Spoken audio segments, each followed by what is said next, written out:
So we had the College World Series fans here recently, and if any of you happen to talk to them, they all kind of say the same kinds of things. They say, "We won yesterday," or "We threw a no-hitter," or "We had 3 home runs." And in fairness, I do this myself with a team that I follow. But isn't it interesting that as fans, as spectators, we can cheer, and it's not going to hurt. It might even help a little bit. But being a fan, being a spectator, cheering is not going to win championships. It just isn't. But I think the reason we do that,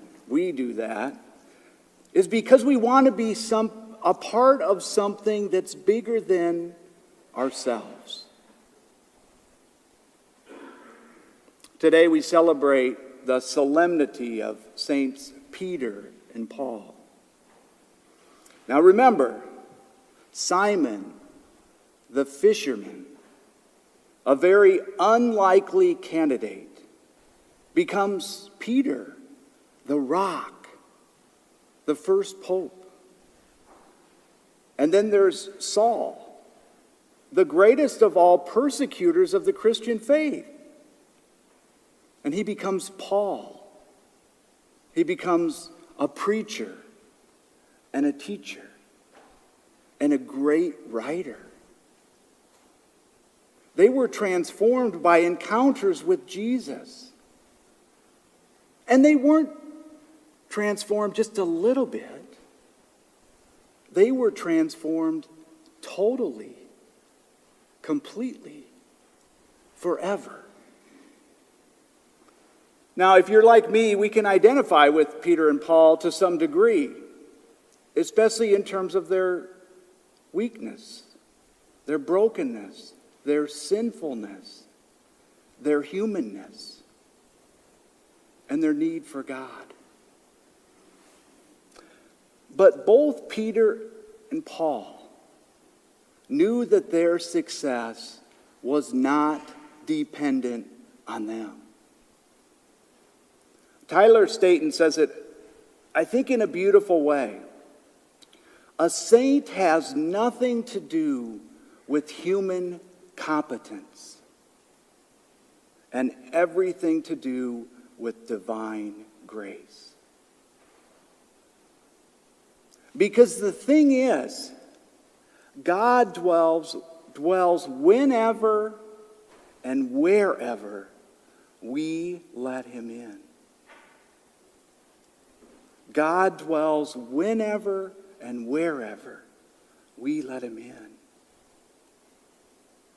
So that's today both our challenge and our invitation to allow God into our hearts.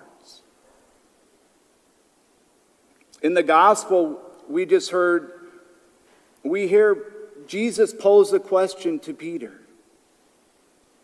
And he poses the very same question to you and to me. Do you love me? Do you love me? This is no longer about the crowd or what other people think or what other people believe. It's not about what Deacon Doug says, not even about the church.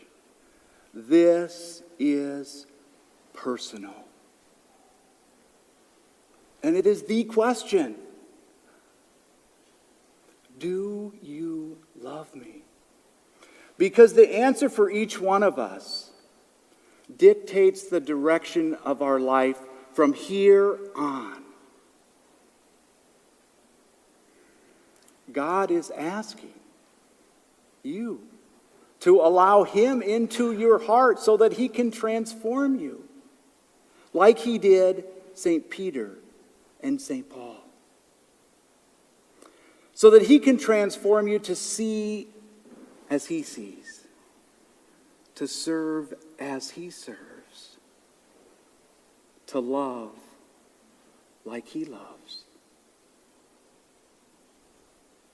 So tonight, let's ask for the grace to open ourselves up to God so that he can transform us, not just a little bit, totally, completely, forever with his love.